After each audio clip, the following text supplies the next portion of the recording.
Hey, it's Mark Lanier with your video thought for the day. We're going through books of the Bible, giving each one about a 4-minute summary. You're going to learn the whole Bible if you track through all of these. They're all on YouTube if for some reason you've missed one. Now, today we're looking at the book of Jeremiah. Tough life. Jeremiah had a real tough life. I mean, this fella was a prophet of God, a preacher, we might use in today's terminology to some degree.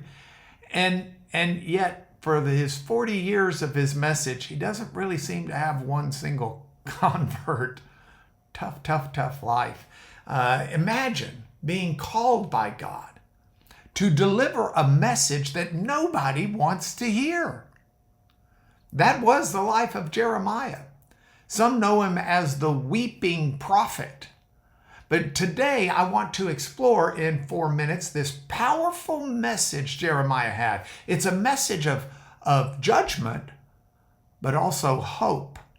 And most importantly, an unwavering faith in the face of opposition. So let's start with an overview and a summary. Jeremiah prophesied for about 40 years, say from 626 BC to about 586 BCE.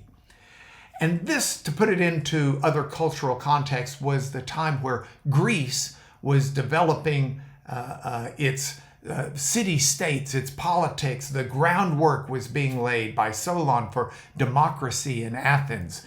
Its soldiers had started fighting in organized fashion, hoplite warfare, they called it after the hoplite shield, instead of just individual heroics. Which ultimately sets the stage for Alexander the Great to conquer so much of the ancient world. But anyway, Jeremiah is not concerned with Greece. He's concerned with Judah, the southern kingdom of Israel. And his main themes in his preaching over this 40 years is that God is going to judge Judah for their sins and for their idolatry. God had set Judah up to be a light to the nations, and instead it was a follower of the nations. And so a Babylonian exile would be coming, and Jeremiah would prophesy right up into the teeth of that exile. But even in the midst of this message of judgment and coming punishment, if you will, exile, Jeremiah spoke to a future restoration and a new covenant that God would execute with his people. So if we structure this, we'll see about the first 25 chapters deal with these prophecies of judgment against Judah. And then from chapters 26 to 45, you have some of the biographical information, some of the interactions with kings. And then chapters 46 to 51, you've got prophecies against foreign nations because God is God of the whole world. And then at the end in chapter 52, you have like an appendix, a historical fall of Jerusalem set out. So now with that being the background, the overview, the synopsis, let's talk about the historical and the cultural context. This is set during the last years of the kingdom of Judah. The Babylonian Empire is rising. Religious and moral corruption are rampant in Judah.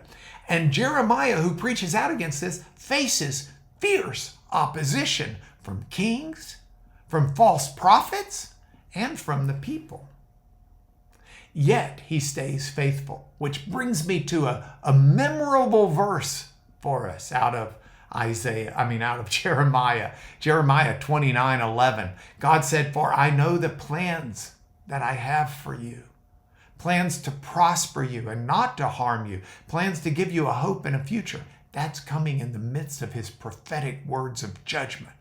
Even in judgment, God seeks redemption for his people. Even in our sin, God seeks deliverance for his people. Which brings me to my call to action reading this book. Jeremiah's life teaches us about faithfulness in the face of adversity. So this week, reflect on a situation where you feel called to stand for truth even when it's unpopular. And then write down Jeremiah 1, verse 8. In that passage, God says, "Don't be afraid of them," the opposition, "for I'm with you and I'll rescue you." Pray for courage to speak truth, but always with love, trusting in God's presence and protection. So Jeremiah's message reminds us that while God takes sin seriously, his ultimate plan is restoration and hope. It's the reason I made this your video thought for today.